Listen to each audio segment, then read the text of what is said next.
Hey everyone, Brandon from Brandon's Baseball Cards here. Tonight's video is a bit of a prelude to my rack pack reveal that I'm going to do once my order comes back from Baseball Card Exchange. The big rack pack that I'm excited about is a 1983 Topps rack pack. And there's something very special about the pack that I will show you once it comes. But it's really a rack pack that should not exist because it defies the possible, generally speaking, what is possible in regards to collation of cards. So when we talk about collation, it's really about which cards appear in which cells of the rack pack and which sheets the cards are from. Well, how exactly do we know which sheet a card is from?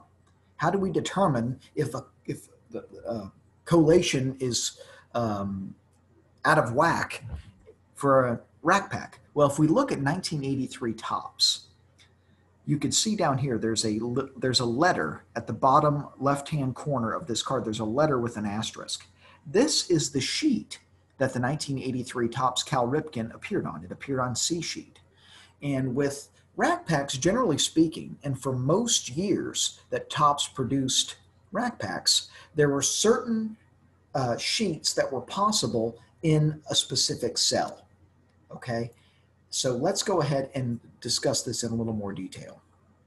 This is the front of a 1983 Topps rack pack. On the back, we see, just like with the Ripken that we saw, we see letters. We see F. That means that this card is from the F sheet. We see D, which means this card is from the D sheet. And we see A. It's kind of blurry, but you see A, which means this card is from the A sheet. The typical collation for 1983 Topps racks is EF sheet in the cell closest to the header, such as this, CD in the middle cell, and AB here. So this is a typical standard rack pack in regards to which cards are in which cell of the rack. Okay, that's all fine and good. Let's look at another. If this is the front of the pack, we have Bucky Dent, Rick Sweet, Woody Fryman. If we look at the back of the pack, in this one we also see this is a standard sheet. This is an F sheet card. This is a D sheet card. Remember, this is CD, card from the CD sheet. And this is an A sheet card. So this is another standard 1983 Topps rack pack. This is how Steve Hart estimates 80% of 1983 Topps racks are collated. However, there is what Steve Hart also refers to as a wild card that can happen roughly 1 in 5 times. And this rack pack is a great example of this wild card that does occur. Russ Nixon on the front, Dave Rucker, Tim Lawler on the are the 3 cards on the front. If we look at the back, remember, EF sheet cards should be in the cell closest to the header. CD should be in the middle, and AB should be furthest. If we zoom in, we see an issue right away. We see in the cell closest to the header a B sheet card. In the middle cell, we see an F sheet card. And in the cell furthest from the header, we see a B sheet card. So 2 of the 3 cells have cards that are not from the correct sheet.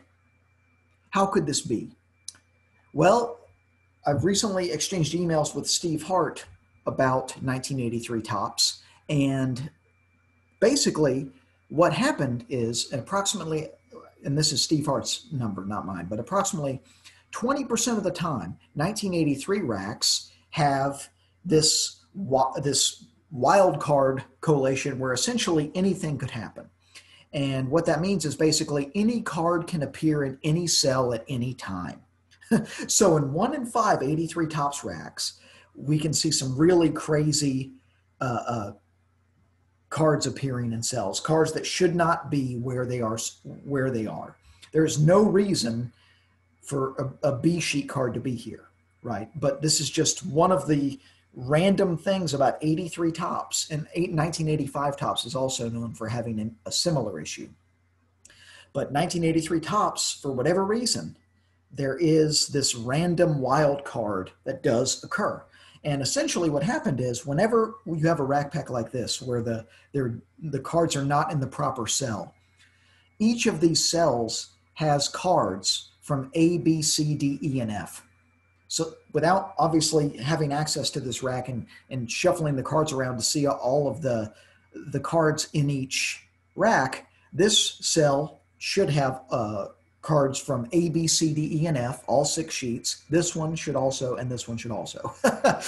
So a very interesting nuance to rack pack collecting, and it's very important to understand this type of issue when you are diving into 1983 Topps rack packs. And again, 1985 Topps also has issues with this, but essentially what really the point of this is that, and as you'll see when I have my rack pack reveal, it's a 1983 Topps rack pack. There's another hint. I've been teasing hints.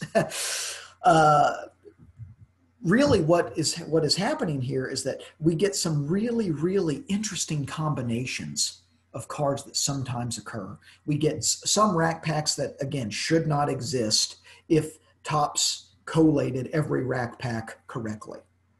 And so I have a Ripken rack coming that is pretty awesome, that I'm pretty excited about, but it should not exist because it defies the typical collation pattern for 1983 Topps.